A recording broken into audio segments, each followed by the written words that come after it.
प्यारे सत्संग जी, प्यार से कहिए सतगुरु सतनाम सत साहिब जी। सतगुरु सतनाम सत साहिब जी। सतगुरु सतनाम सत साहिब जी। बोल सतगुरुदेव महाराज की जय। सतगुरुदेव महाराज की जय। सतगुरुदेव महाराज की जय। आज के सत्संग के आनंद की जय। आज के सत्संग के आनंद की जय। आज के सत्संग के आनंद की जय। मैं सभी ब्रह्मांड के हंसों को, ओंकार भगवान को, आदि शक्ति को, निज धाम के परमहंसों को, निज धाम के सतपुरुष जी के चरणों में मेरा कोटि कोटि प्रणाम है। वही आपको जगाने के लिए सब कुछ इस गधे भाई को दे रहे हैं ताकि आपके कानों तक पहुंचाऊं और आप कुछ जाग सकें। तो प्यारी सत्संग जी, जो हमारा आज का सत्संग है वो है संत की महिमा, साधक का पार होना। संत की महिमा क्या है और साधक कैसे पार होता है, इसके ऊपर ही प्रवचन है सारा।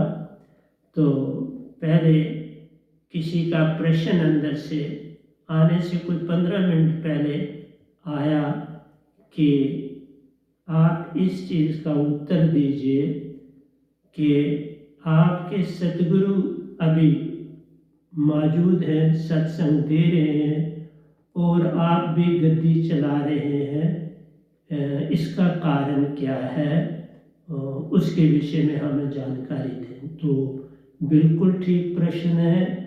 हर प्रश्न जो आप मुझसे करोगे, चाहे सुरती से करो, चाहे मुझे मोबाइल से करो, चाहे प्रेसिडेंट के थ्रू करो, मैं उत्तर देता हूँ। ये प्रश्न 15 मिनट पहले मुझे मिला है और अभी मैं आपके सामने प्रवचन से पहले उत्तर देना चाहता हूँ। वैसे मैंने पहले भी कई बार उत्तर दिया है, लेकिन ये जो YouTube में जा रहे हैं, शायद इसमें दिया कि नहीं दिया, मुझे कुछ पक्का पता नहीं है। दिया होगा ज़रूर, ऐसा नहीं है नहीं दिया हो, लेकिन तो भी प्रश्न आया तो मेरा धर्म है कि मैं आपको उत्तर दूँ। सबसे पहले मैं पीछे जाऊंगा।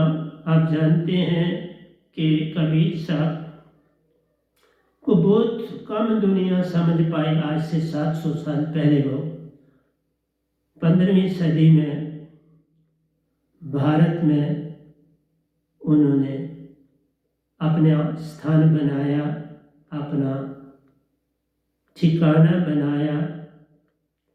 तो प्यारे सत्संग जी, बनारस में उन्होंने सारा कुछ किया। उसी दौर में रविदास जी भी बनारस में ही थे।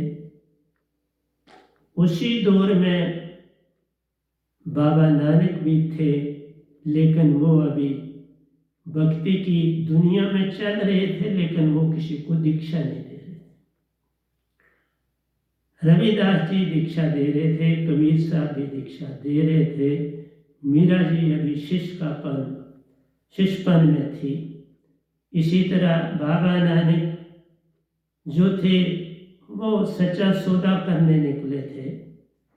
तो कहने का मतलब है कि ये महान हस्तियां उस समय की थीं।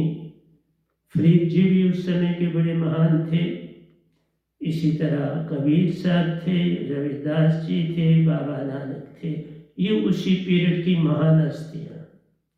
तो प्यारे सत्संग जी, कबीर साहब रामानंद जी के शिष्य बने और नाम रामानंद जी के होते हुए सतगुरु भी बने। रामानंद और कबीर साहब के होते हुए ही जो उनके कमाल बेटे थे उनको गद्दी मिली, उन्होंने चलाई। कमाली जो उनकी बेटी थी उसने कबीर साहब से दीक्षा नहीं ली, उसने रविदास जी से दीक्षा ली और रविदास की शिष्य बनी। मीरा के साथ थी। मीरा जी ने भी उस समय, वो भी वहाँ बनारस में मुल्तानपुर की जगह में पहुँच गई थी। वहीं पर रविदास जी का मेल हुआ उनसे, तो उन्होंने दीक्षा ली रविदास जी से। तो प्यारे सत्संग जी, एक तो बताया कि रामानंद जी के होते हुए कबीर साहब ने गद्दी चलाई और कबीर साहब के होते हुए कमाल ने गद्दी चलाई। तो बात होती है कि गद्दी ऐसे नहीं चलाई जाती, ये निजाम की गद्दी बड़ी कठिनाई से मिलती है। आइए अब मैं अपनी बात करता हूँ, ये गधा भाई अपनी बात सुनाता है। मैंने बहुत बार बोला है आपको कि मैं निरंकारी मिशन में वहाँ शिष्य था 1961 से। 1961 से मैं उनका शिष्य था और लगातार अपने सिमरन में रहता था जो सतगुरु जो बाबा अवतार सिंह जी ने दिया था। तो प्यारे सत्संग जी 42 साल मैंने उस शब्द का सिमरन भी किया और बड़ी घटनाएं भी घटी, ब्रह्मांडों की यात्राएं करी, लोक लोकांतरों की सैर करी। ओंकार भगवान ने सफेद रंग के सूरज के रूप में दर्शन दिया, येलो रंग के सूरज के रूप में दर्शन दिया, ब्लू रंग के रूप में दर्शन दिया, 5 रंगों में दर्शन दिया। मेरी मृत्यु भी हो गई तो फिर उन्होंने एक टनल के पास अपने आप उस वाइट सूरज नमा उत्पन्न हुए। मैंने उस टनल को क्रॉस करना था तो वहाँ वो आकर रुक गए और मैं भी जहाँ था वहाँ रुक गया, क्योंकि मैं उस टनल को बस मेरे ख्याल में कोई ज़्यादा फैसला नहीं था, 200-300 गज का फैसला होगा उस टनल से मेरा। तो वो टनल के माउथ पर वो सूरजनमा बन के बिल्कुल जैसे खड़े हो जाते हैं, ऐसे वो सूरजनमा खड़े हो गए और मैं जहाँ था मेरी आत्मा वहीं रुक गई। तो प्यारे सत्संग उसके बाद उन्होंने मुझे बाड़ी में वापस भेज दिया। मैं सीधा बाड़ी में आ गया जहाँ से मैं मृत्यु हो चुका था, लेकिन ये पलों की बात है, मैं वापस आया। तो प्यारे सत्संग जी उसके बाद मेरे साथ बहुत सी घटनाएं निरंकार भगवान से होती रही। मैं स्थूल से सूक्ष्म शरीर, सूक्ष्म से तुरिया शरीर, तुरिया से तुरियातीत शरीर में मैं गया। मैंने भी वो अवस्था ब्रह्मस्मि की अटेन की, अनंत हक की अवस्था अटेन की और लोक लोकांतरों की यात्राएं की। तो प्यारे सत्संग जी ये सारे का सारा अभी निरंकार के दायरे में चल रहा था, परंतु एक ही बात याद रखना, मैंने 42 साल अपने निरंकारी मिशन में रहा, 10 साल में योगानंदा की पद्धति में रहा। वो मैं डायरेक्ट किसी महात्मा के पास नहीं गया था। मैंने सुनाया है कि हैदराबाद में मैं पढ़ता था तो एक कोई इंग्लिशमैन था, वो कमरे टू कमरे आ रहा था, मेरा कमरा भी नॉक किया उन्होंने। तो उन्होंने भी कहा मैं कोई आपको शब्द देना चाहता हूँ, मैं योगानंदा की पद्धति का हूँ और मैं जगह जगह जाके बांट रहा हूँ, आप लेना चाहेंगे? मैंने कहा हाँ दे दो, कोई परेशानी नहीं है। उन्होंने मुझे शब्द दिया, मुझे वो शब्द अच्छा भी लगा क्योंकि उसको वो ज़्यादा नहीं था, जबकि जो निरंकारी मिशन में शब्द है वो लंबा है, तो वो मुख से बोलना है। लेकिन जो इन्होंने शब्द दिया, इन्होंने मुझे शब्द ऐसा दिया कि जो सांसा से बोला जा सकता था। तो 10 साल वो काटे थे। उसके बाद में प्योर तौर से निरंकार का ही मैंने उन्हें बोला, मुझे अपना शिष्य बना लो, ओंकार भगवान से प्रार्थना करी, कभी कुछ और नहीं मांगा। यही कहा कि अब मुझे, मैं एक पत्ती में भी 41 साल काट के आया हूँ, अब दूसरे में भी मैंने 11 साल काट दिए, 10 साल काट दिए हैं, तो अब आप ही मेरे सतगुरु गुरु बन जाओ। बिल्कुल सच्ची बात बोलता हूँ, बन गए। और ये शाम का समय था जब मैं स्टूडेंट्स को पढ़ा के टेरेस पर कुछ फूल मेरे गमले रखे थे उनको पानी दे रहा था, तो बड़ी विचित्र ब्रह्मांड में एक घटना घट गई कि उन्होंने बहुत सुंदर 5 रंग के सूरज का मुझे दर्शन दिया, जिसमें पूरे 5 रंग शामिल थे, क्योंकि 5 तत्व 5 रंग, 5 रंगों का सूरज देखा तो मैं गदगद हो गया। बस उसके बाद में ओंकार भगवन शब्द वही रखा मैंने योगानंदा वाला, लेकिन अब मैं निरंकार को सामने रख के भक्ति करने लगा, क्योंकि जो वो सूरज नमा 5 रंगों का था अब उसको मैंने अपने सुरती में डाला। उसके बाद प्यारे सत्संग जी, ये कोई मैंने आपको कहा कि मैंने 55.5 साल भक्ति की है, तो ये कोई 1 साल के बाद, क्योंकि वहाँ मैंने ऑलमोस्ट 50 साल 6 महीने काट दिए थे निरंकार की भक्ति में, तो ये मुझे 1 साल यहाँ लगा। समझो 51 साल 6 महीने मेरे निरंकार की भक्ति में कटे। तो मैं संतुष्ट था, मुझे कोई चीज़ नहीं चाहिए थी, लेकिन घटना घट गई और वो मैंने सुनाई, वो रिपीट नहीं करूँगा। तो सतपुरुष और ओंकार भगवान दोनों इकट्ठे आए। ओंकार ने मुझे सतपुरुष को सौंपा, सतपुरुष ने मुझे एक्सेप्ट किया, और उसके बाद 1 महीने के अंदर अंदर सब घटनाएं हो गई। मुझे उन्होंने 2 शब्द दिए, एक सार शब्द, एक सूरत शब्द। मैं अपने सतगुरु की संगत में जितना समय मिल पाता था भागता था, जाता था, और संडे को जो होता था, क्योंकि मैं संडे को छुट्टी रखी होती थी स्टूडेंट्स को, तो संडे को तो मैं जाता ही जाता था। हाँ, अगर वो किसी दूसरे प्रांत में गए हों तो फिर तो वहाँ नहीं जाता था, लेकिन जम्मू में जहाँ पर भी वो सत्संग करते थे मैं पहुँच, उनसे भी मेरी बड़ी प्रीत हो गई थी, बहुत ज़्यादा, बहुत अच्छी तरह से जान पहचान प्रीत बहुत।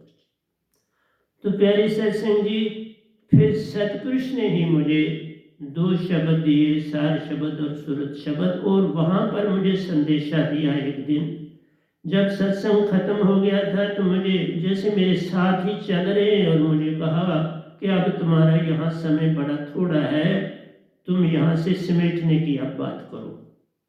मैंने कहा पता नहीं क्या चाहते हैं, सतपुरुष की मेहर है। तो वाकई कुछ दिनों में ही, यानी कि महीना लगा नहीं, कुछ दिनों में, 4-5 दिनों में सारी घटना घट गई मेरे साथ। मुझे उन्होंने शब्द दे दिए, पहले एक दिया, फिर कोई मैंने उस शब्द के ऊपर कोई काम नहीं किया, क्योंकि वो सुरती से था, वो खुद सामने नहीं थे। उन्होंने सुरती से शब्द मेरी तरफ भेजा, मैंने पकड़ लिया, लेकिन वो दिखाई नहीं दी, इसलिए मैंने उस शब्द के बारे में किसी को जानकारी ही नहीं दी। उसके बाद वो प्रकट हुए कुटिया में खुद, उनके दर्शन भी किए।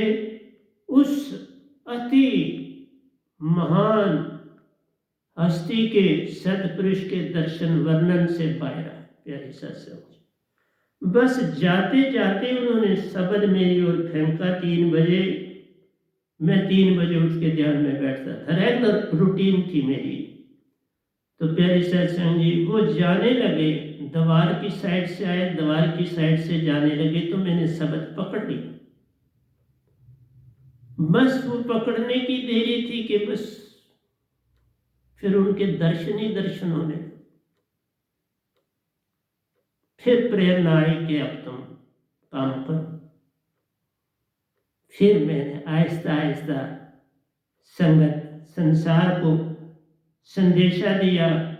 मैं किसी भी के कोई भी बीमारी ठीक कर देता था, क्योंकि कुछ ना कुछ पहले करना पड़ता है। मेरे पास जिस किस्म का कोई बीमार आया उसी समय उसे ठीक कर दिया, उसी समय, देरी नहीं करी कि वो आया तो कल ठीक और नहीं, ऑन स्पॉट मैंने ठीक किया। और वो अगर बड़ी मुश्किल से चल के आए थे तो फिर आराम से दौड़ के, समझो फास्ट चल के गए विद इन 5-10 मिनट्स। तो इस तरह से ये चर्चा सारी और फैली। फिर मेरे पास ताना बन गया लोगों का आना जाना, लेकिन मैंने इस काम को जल्दी क्लोज कर दिया कि मैं ऐसे ठीक नहीं करूँगा, तुम दाद लो, तुम उसका प्रयोग करो, खुद ही ठीक हो जाओगे। तो कुछ देर तो करना पड़ता है, लेकिन मेरे पास बड़ी शफा थी। आज पता नहीं, क्योंकि मैं कुछ करता नहीं है, मैंने इस्तेमाल ही नहीं करता। मरी जाऊं मांगू नहीं अपने तन के काज, परमार्थ के करते मुझे ना आवे लाज। कबीर साहब कहते, मैं भी परमार्थ का काम करता हूँ, अपने लिए कभी कुछ नहीं मांगता।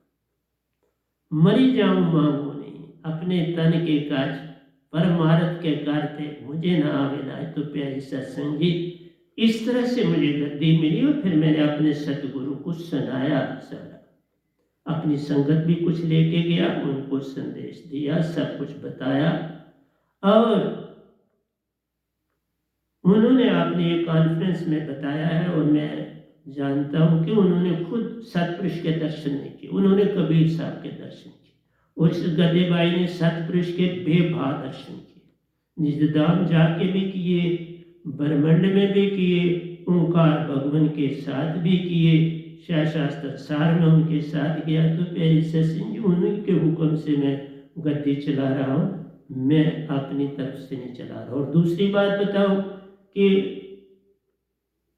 लोग गद्दियां चलाते हैं और पैसा लेते हैं, मैं तो कोई पैसा एक आना भी अगर शुरू में लोगों ने चढ़ाया तो वो संगत की जो कमेटी थी वही उसको बैंक में रखती थी, वही जहाँ कहीं उनको ज़रूरत होती थी तो वो खर्च नहीं उस तरह से नहीं किया जाता था, वो बैंक में ही था, उसका कोई इस्तेमाल नहीं किया जाता था। जो खर्चा इस तरह से होता था मैं अपनी पेंशन से करता था।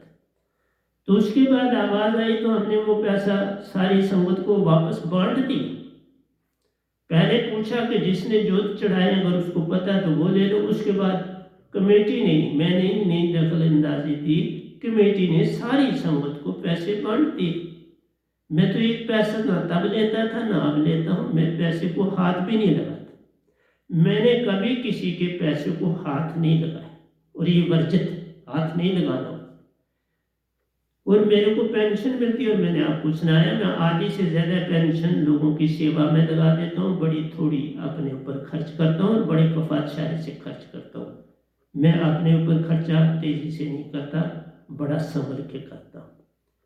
इवन कभी मेरी कोई चीज़ फट जाती, इवन मेरी सॉक्स फट जाती तो मैं खुद रफू करता हूँ, मैं बड़ा सावधानी से चलता हूँ। तो ये था कि मेरे को जो गद्दी मिली वो अब आपको हो गई। रविदास जी कैसे, पहले वो तो निरंकार की सीमा में गुरु थे, लेकिन निजधाम के कैसे बन गए। बाबा नानक निरंकार की सीमा के गुरु थे, निजधाम के कैसे बन गए। तो ये राज होते हैं, ये जो मुझे पता है, लेकिन हम बोलते नहीं क्योंकि किसी की आत्मा को हमने ठेस नहीं पहुंचाई। तो बिन सतगुरु कोई जो निजधाम है वो सतगुरु के बिना पाया ही नहीं जा सकता, चाहे तुम कितना यत्न करो। और बाबा नानक ने लिखा है 8 हटा की अटारी मजारा, अष्टवें चक्कर में ऐसी घटना घटी, 8 हटा की अटारी मजारा देखा पुरुष ने यार, क्योंकि उन्होंने भी ओंकार भगवान के दर्शन किए थे। और ये बाद में कहते हैं कि देखा पुरुष ने यार, निरंकार आकार न ज्योति, वो निरंकार नहीं, उनका कोई आकार और ज्योति नहीं। उदरा द्वारा वह गुरु परिवार, वो वहां पहुंच गए निजधाम और देखा ये कैसा परिवार है, ये तो काल भगवान से कोई नहीं। और वहां कहा ना यहाँ ओंकार पसार, उदरा द्वारा वह गुरु परिवार, चढ़ गई चंग पतंग सु चांद चकोर न्यारा। बिल्कुल बना दे, ये चांद वाली बात भी नहीं, चकोर वाली भी यहाँ बात नहीं। जो कि धरती पर थी चांद को चकोर बड़ा प्रेम करती, यहाँ तो कोई और ही चीज है। यहाँ चांद नहीं, सूरज नहीं, तारे नहीं, लेकिन पूरा उजियारा है। उदरा द्वारा वो सारा कुछ देखा, वह गुरु परिवार। फिर वो परिवार परमहंसों का देखा, तो वहां कोई ऐसे तो नहीं ना पहुंच गए। इसलिए हम नाराज रहते थे, क्यों कि हम कभी किसी की भी चीज का अपने पास संभाल के रखते हैं, क्योंकि हम किसी को नाराज नहीं करना चाहते। अगर लोग कहते हैं कि ठीक है बाबा नानक जी का कोई गुरु नहीं था, तो बड़ी अच्छी बात है, कोई बुरी बात नहीं। हम तो लिख के जा रहे हैं, गुरु बिन गत नहीं तो सा बिन पत नहीं, बिन सतगुरु कोई पावे नहीं, कोई कोटन करे उपाय। सतगुरु के बिना तुम निज धाम नहीं जा सकते। तुम काल के दायरे में रह सकते, ओशो जी रहे काल के दायरे में, और भी बहुत से रहे, लेकिन बिन सतगुरु अहंकार आ जाता है। और बाबा नानक में कहीं अहंकार नहीं था, कहीं दिखता है नहीं ना दिखता। वो तो इतने प्यारे संत हुए, सतगुरु हुए, जिसकी कोई महिमा नहीं कर सकता। नानक नाम जहाज है, जो चढ़े सो उतरे पर, तो नाम था ना, कहां से लाया? ये नाम जो है, ये सच्चे नाम की वो बात करते हैं। ये नहीं नाम करते कि ओंकार का नाम नाम नहीं है। ओंकार का शब्द है, 5 शब्द है। ओंकार भगवान के वेदों में भी ये 5 शब्द है, बिल्कुल। स्वांग है, सत है, ज्योति निरंजन है, रंकार है, ओंकार है। ओंकार के साथ ही कोई ओम भी नहीं, 5 शब्द। और 5 जो और 7 योगेश्वर है। 5 बंदे हुए, 2 राम जी और कृष्ण जी, वो भी योगेश्वर है। ये और ये सामने तुम्हारे बैठा, ये पहले योगेश्वर बना, फिर सतपुरुष मुझे मिले। पहले वो सारी विधियां पानी पड़ती है जो निरंकार भगवान की है, फिर आप निज धाम के बनते हो। तो इस तरह से प्यारे सत्संग जी, मेरे को गति का हुक्म मेरे सतपुरुष ने दिया, क्योंकि वो शब्द और है, 2 है। इसलिए प्यारे सत्संग जी, सतगुरु का शब्द मेरे पास बिल्कुल अमानत, और जो सतपुरुष ने दिए वो मैं साधकों को देता हूँ, क्योंकि वो बड़े ही शक्तिशाली है। सतगुरु का शब्द भी शक्तिशाली है, नहीं कहते? सतगुरु बड़े गोविंद से तुम मन में सुरती सुकर विचार, हरि से मेरे सो वार है। सतगुरु, मैं सतगुरु के बिना तो कुछ भी नहीं। आज भी मैं कहता हूँ, मैं जो कुछ बोल रहा हूँ प्यारे सत्संग जी, उसमें क्योंकि सारा कुछ मेरे सतगुरु ने, कबीर साहब का सीधा किया। इतनी महान हस्ती है मेरे सतगुरु की, उनके बराबर में तो सदियों में कोई नहीं यहां बनेगा।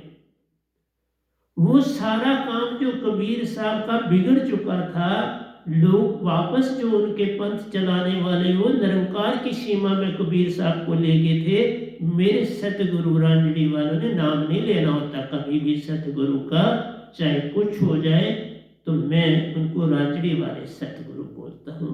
वो उनका मेन ठिकाना रांजड़ी। आश्रम तो उनके इस समय मेरे विचार से, अंदर से, मेरी सुरती से 200 से ऊपर, 200 से कम नहीं है उनके आश्रम, पूरे भारत में भी नहीं है, बाहर भी। मैं तो बस इस जम्मू में बैठा हूँ। मेरे जो निरंकार भगवान ने मुझे पहले ही 2 आश्रम दिए, जब मैं उनका ही भगत था।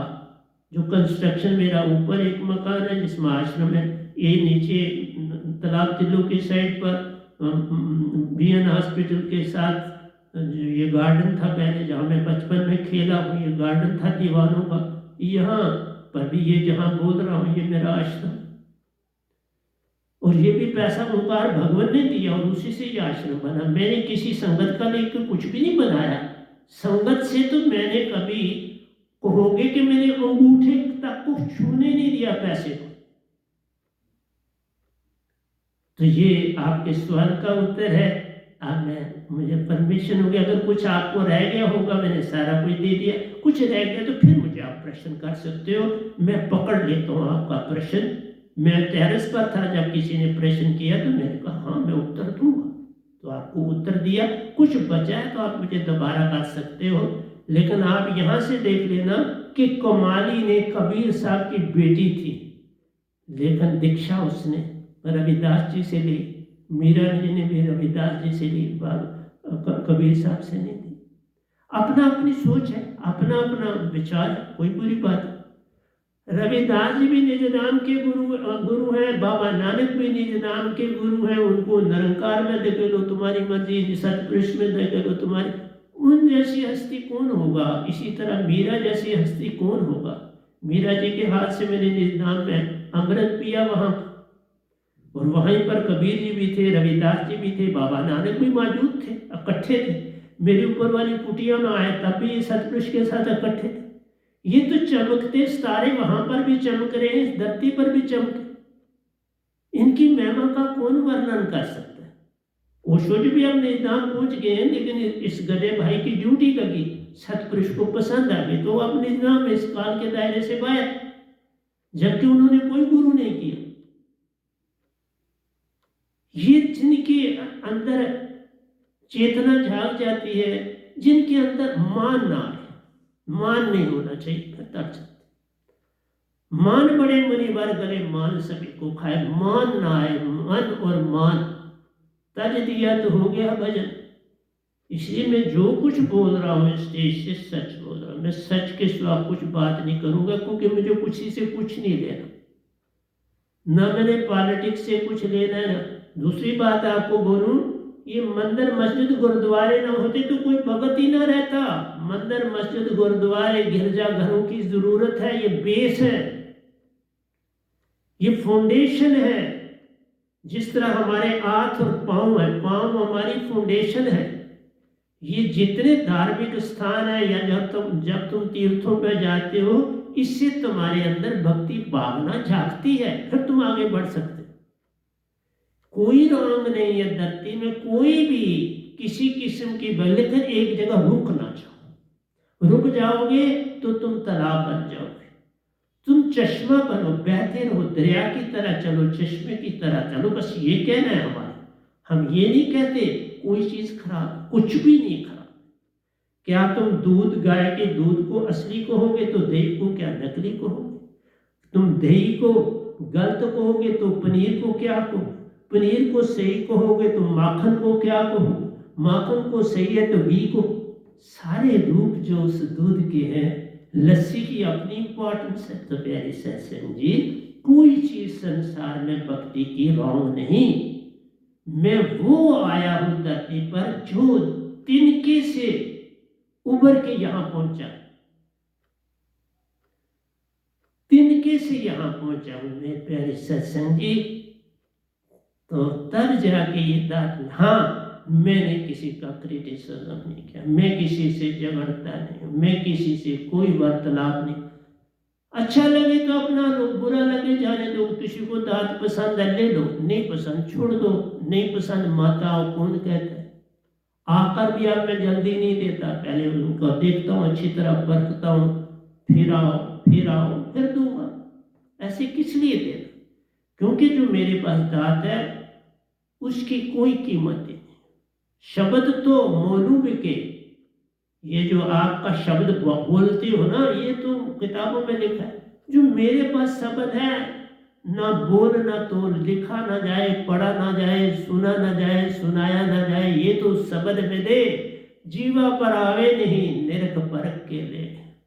सुरती की दार से दिया जाता, सुरती से पकड़ा जाए रे। अर्ध और उर्द में ध्यान लगाना, वहीं से पार हो जाए। मैं जो कुछ दे रहा हूं ना प्यारे सत्संग, उसका कोई आद और अंत नहीं है, लेकिन कोई गलत नहीं है। तुम जो सुनो आगे बढ़ो, जो पाओ आगे बढ़ो, बस आगे बढ़ते जाओ, रुक ना जाओ, बस ये मेरा कहना है। तो आइए प्यारे सत्संग जी, अब मैं प्रवचन पर चलता हूँ। उत्तर दे दिया आपको। अब दोबारा जो अगर एक्सेस कोई चीज पूछोगे इससे तब पूछना। अब मैंने पूरी तरह से यूट्यूब में आपको पूरे आधे घंटे में उत्तर दिया। पुस्तकों का ज्ञान प्यारो, निरे अभिमान को पालता जान। किताबों से जो ज्ञान अर्जित करते हो ना, जो पंडित पुरोहित विद्वान बनते हैं, पुराने वक्तों में बड़ी गोष्ठियां होती थी, और गोष्ठियों में कईयों को हरा दिया जाता था। जैसे अष्टावक्र के पिता गोष्ठी कर रहे थे, जिसके साथ गोष्ठी करते थे वो उस बंदे को दरिया में डबो देता था, साथ ले जाता था दरिया में, सर उसका दबाता था और डबो देता था, वही मार देता था। देखा कितना अभिमानी था। अष्टावक्र वक्त पर पहुंच गए और सारा खेल जो ऐसा था वो बंद हुआ। तो इसलिए मैं कहता हूँ पुस्तकों का ज्ञान प्यारो, निरे अभिमान का पालना जान रे। सच्चा नाम सुरती में सिमरन प्यारो, सच्चे नाम का सुरती में सिमरन प्यारो। अंदर से महाचेतन संग जोड़ता तार। जो सच्चा शब्द है वो तुम्हारे अंदर की सुरती को जगाता है, क्योंकि उस शब्द में सतपुरुष का वासा होता है। लिखा न जाए, बोला न जाए, सुना न जाए, सुनाया ना जाए। प्यारे सत्संग जी, वह तो शब्द विदे जीवा पर आवे नहीं, सुरती सुन उसे तू ले ले। सुरती से पकड़ना पड़ता है, सुरती से देते हैं सतगुरु। इस समय ब्रह्मांड में मेरे सतगुरु दे रहे हैं, तो दूसरा युग पूरा, चाहे अमेरिका जाओ, इंग्लैंड जाओ, जापान जाओ, लेकिन एक ही आडम्बना है कि सतपुरुष के दर्शन सिर्फ इस गधे भाई ने किए और गिनती से बायरा किया। निज धाम उनके महल के पास बैठ के मैंने भक्ति की। वो जितनी बार गया वहां का 1 मिनट यहाँ के कई दिनों के बराबर, ये बोलता। इसलिए प्यारे सत्संग जी, वहां के हिसाब से मैं तकरीबन 15 मिनट वहां ध्यान में बैठता, यहाँ के हिसाब से कई घंटे। तो खैर ये लंबी बातें हैं, आस्ता आस्ता दे रहा हूँ। तो आपका प्रश्न आता है तो मैं फिर, क्योंकि फिर अगर उत्तर ना दूँ तो आप कहेंगे ये तो बड़ा भाई झूठ बोलता है। मैं किस लिए झूठ बोलूँगा, तुमसे कुछ लेता ही नहीं। मैंने तो मेरी आज तक मेरे पाँव के 2 अंगूठे, एक उंगली जो है वो कपड़े चादरें वगैरह सारा कुछ धोते अभी तक ठीक नहीं हुई। उनमें फंगस आ गया हुआ, वो फंगस नहीं जा रहा। एक उंगली मेरी राइट हैंड की ये उंगली है, अभी मैं इस उंगली के पीछे पड़ा हूँ कि काम तो बहुत करना पड़ता है इससे फंगस जाए। तो प्यारे सत्संग जी, सेवा हमें खुद भी करनी होती है और संगत को भी कहता हूँ सेवादार बनो। अब वो बने या ना बने मैं नहीं जानता, लेकिन मैं तो सेवादार आज भी हाल में उसी तरह सब कुछ बिछा है, जैसे संगत आती थी तो बिछा है। अब मैं YouTube में ही दे रहा हूँ तो वहीं से सुन लेते हैं, आराम से घर बैठे हो, हर चीज दे रहा हूँ। अभी ये सवाल बोला, उत्तर दिया तो सबको मिल जाएगा। सतगुरु चरणों में प्यारो, गिर पड़ना भगत को पार लगाता है जान। क्योंकि सतगुरु की महिमा के बाद साधक की पहचान होगी, सतगुरु के बाद ही साधक की पहचान है। इसलिए सतगुरु की महिमा, साधक की पहचान कैसे हो? सतगुरु महिमा और साधक की पहचान की महिमा महान, दोनों की महिमा महान। तो सतगुरु चरणों में प्यारो, गिर पड़ना भगत को पार लगाता जान। चरणों में गिर जाओ, समर्पण, सतगुरु की महिमा का कोई पालन।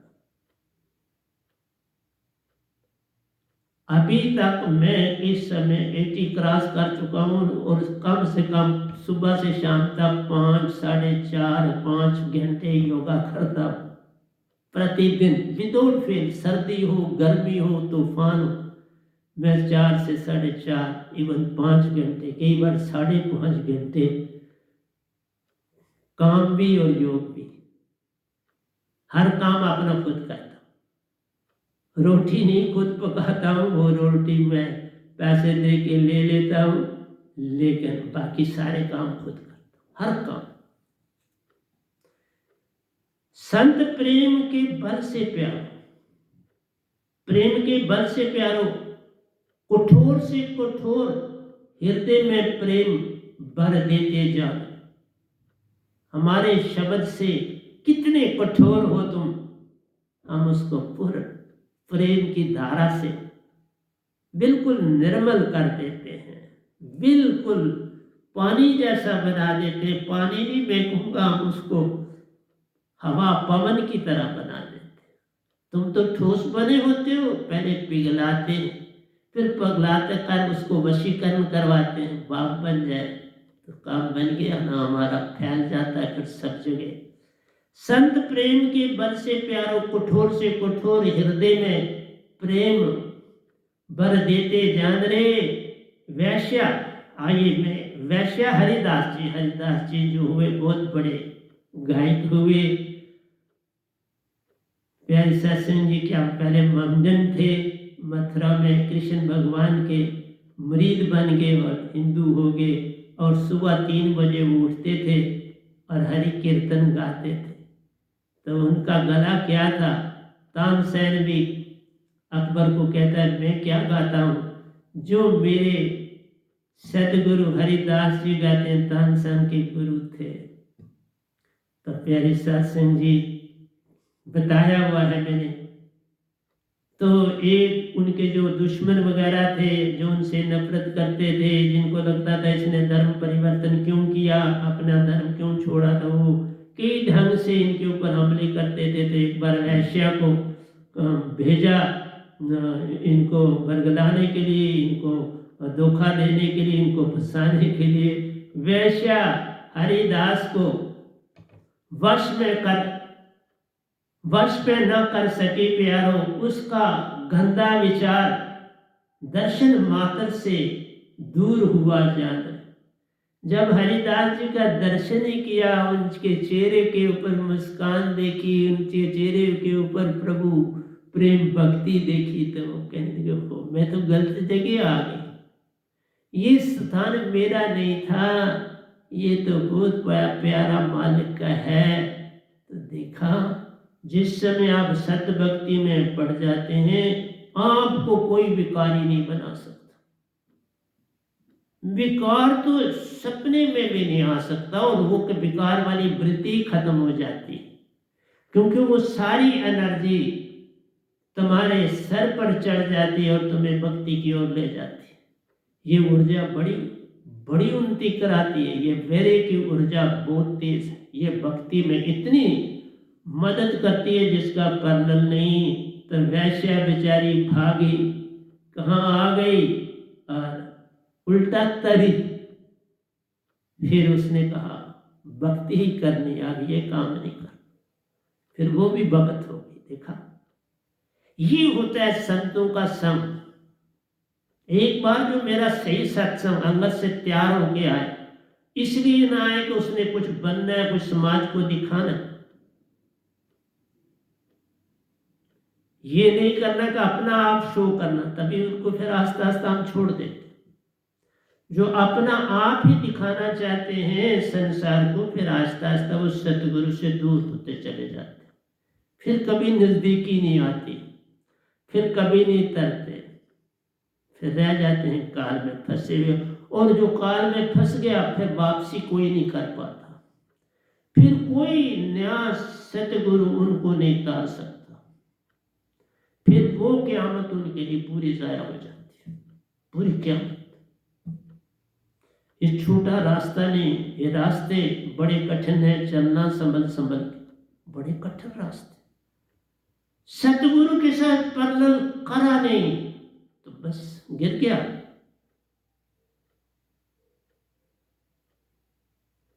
किसी ने एक बार आरती कर रहे थे हम, तो जो ही आरती हमने खत्म की, तो उसने अपने ट्यून निकाले एंड में, लोगों को दिखाने के लिए कि देखो मैं बड़ा गवैया।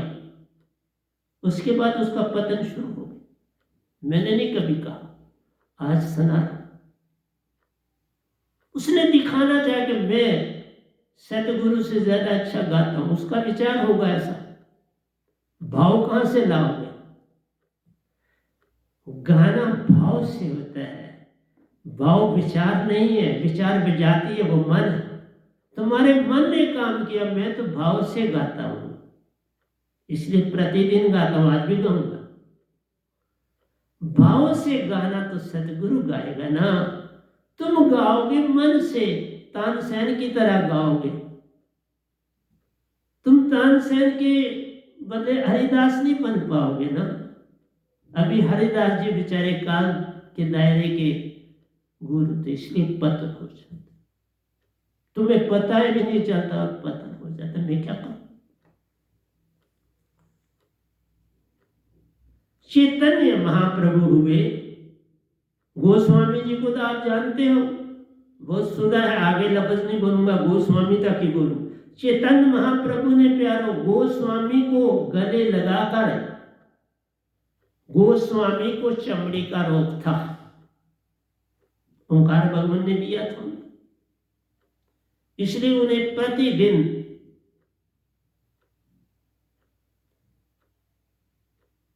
एक स्पेशल कुएं में जाके नहाना पड़ता था। एक खास किस्म की कुएं से पानी निकलता था, वहां नहाते थे वो।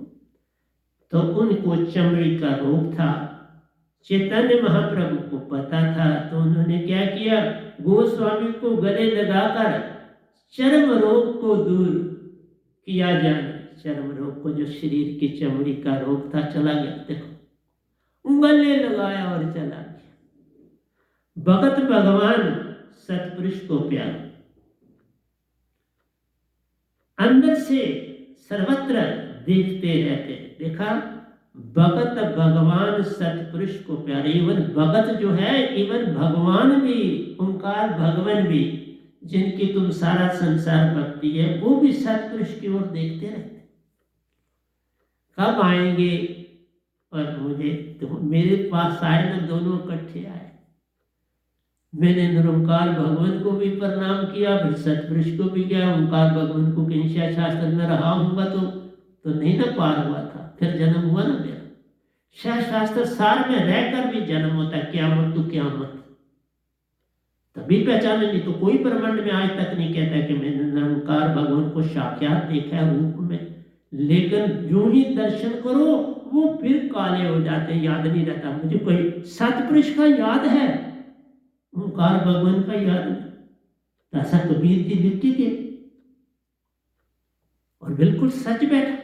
कबीर जी की एक बात रांग नहीं है, और जो मेरे सतगुरु लिख रहे हैं वो भी एक बात। मैं सिर्फ ये कहूंगा, उन्होंने चंद बातें कबीर साहब की ली हैं जो कि रॉन्ग है, वो लिखने वालों की। उन्होंने निरंकार भगवान को बड़ा कोसा नहीं, किसी को कोसा नहीं जा, सब अपनी ड्यूटी दे। क्या सफाई बुरा है इंस्पेक्टर से? क्या डीएसपी अच्छा है इंस्पेक्टर से? क्या एसपी अच्छा है डीएसपी से? ये चीजें नहीं चलती। हर बंदे की, हर डिपार्टमेंट में हर जो मुलाजिम है उसकी इंपॉर्टेंस है। इसी तरह ब्रह्मांड में हर एक की इक्वल इंपॉर्टेंस है, जो जहां जहां। क्या 33 करोड़ देवते जो हैं उनकी इंपॉर्टेंस कम है? 33 करोड़ देवियां हैं, क्या उनकी इंपॉर्टेंस कम है? आज शक्ति है, क्या उसकी इंपॉर्टेंस कम है?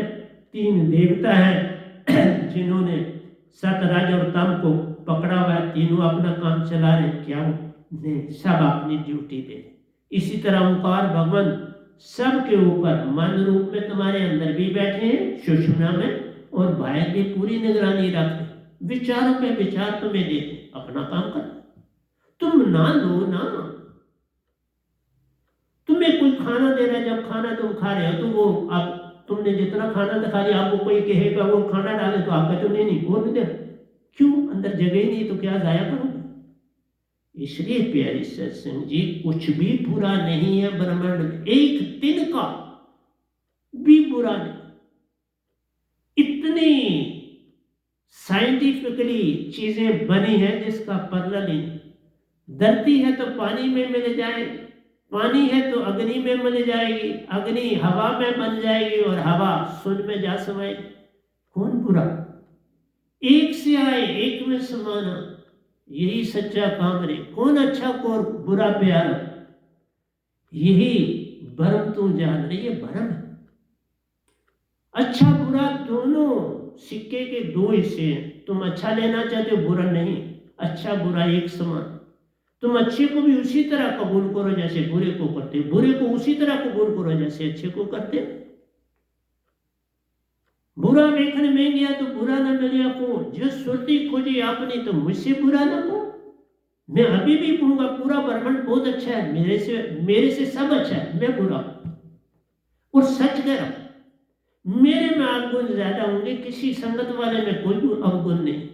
संगत वाले महापवित्र, बहुत अच्छे, मेरे से हजारों करोड़ों टाइम अच्छे। मैं तो इसी तरह से बदला।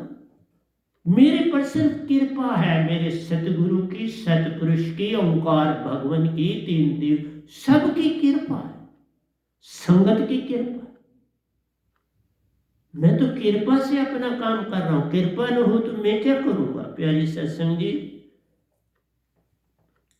भगत भगवान सतपुरुष को प्यारो, अंदर से सर्वत्र देखते रहते रहे।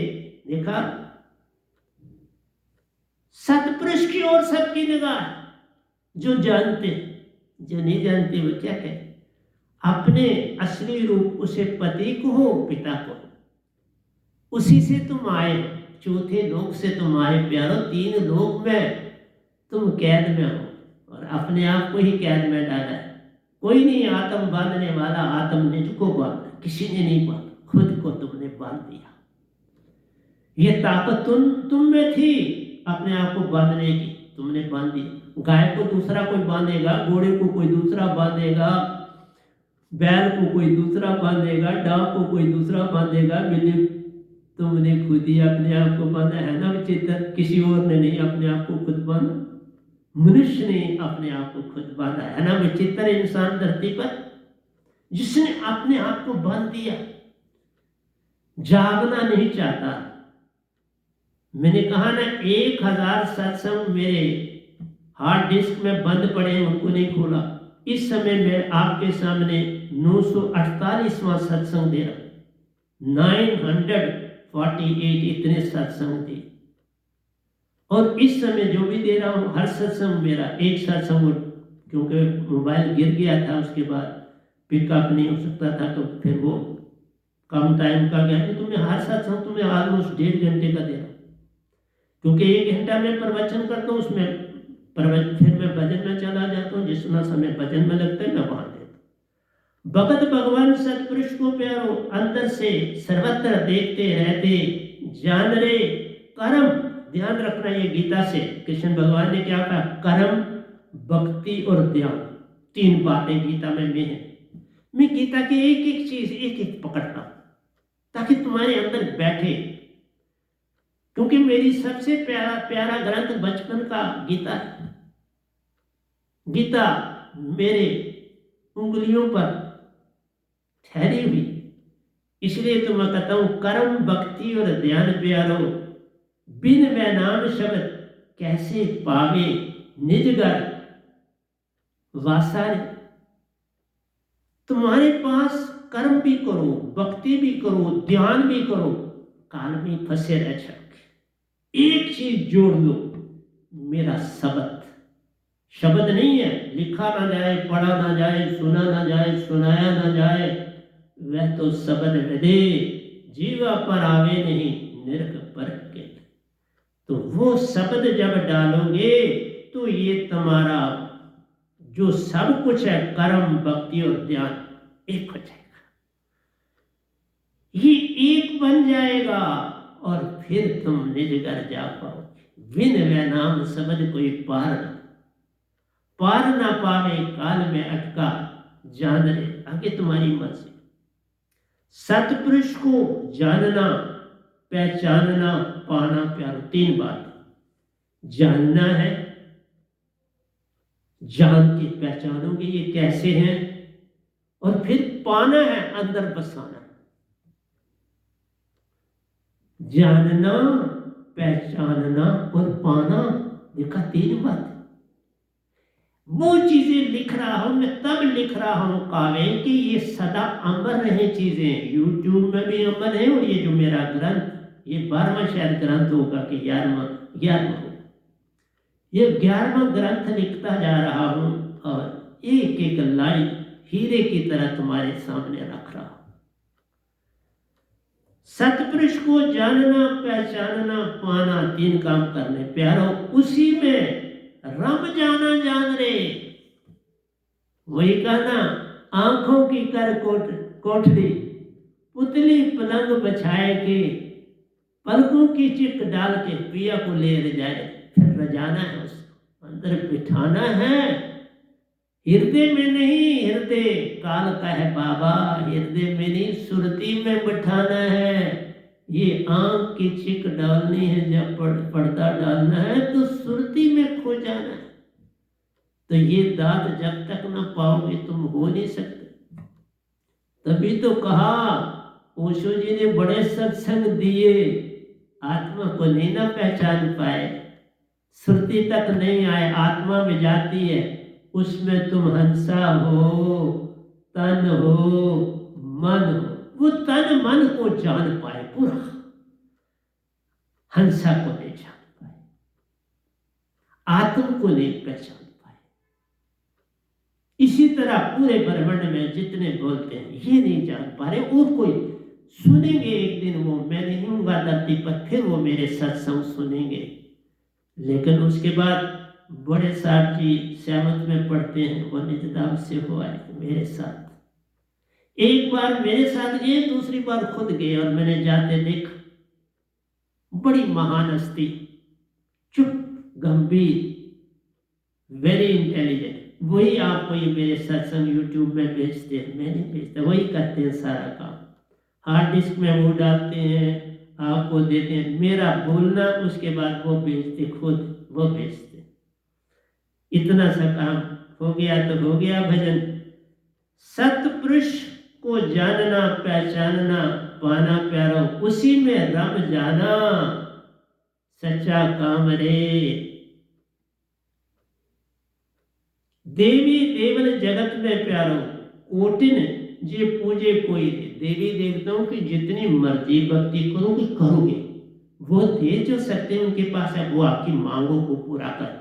लेकिन मांगेंगी तुम्हारी ही कर्म से जो है, उन्हीं से आगे पीछे कर देते। आगे पीछे चीजें तुम्हारी हैं, कर्म तुमने किए हुए जमा रखे, उनको पता है।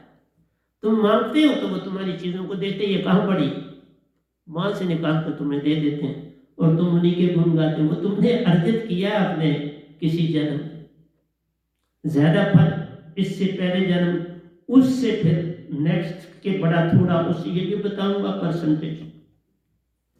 देवी देवन जगत में प्यारो, कोटि जे पूजे कोई रे। सतगुरु की पूजा करे प्यारो, सबकी पूजा हुई थी। इस तरह एक देवता को 33 करोड़ देवता, 33 करोड़ देवियां, 66 करोड़ तो ये दो हैं, किसको पकड़ो, किस किस को पकड़ो। एक को जाना सब जाना, एक ना जाना सब जाना, जाना जान।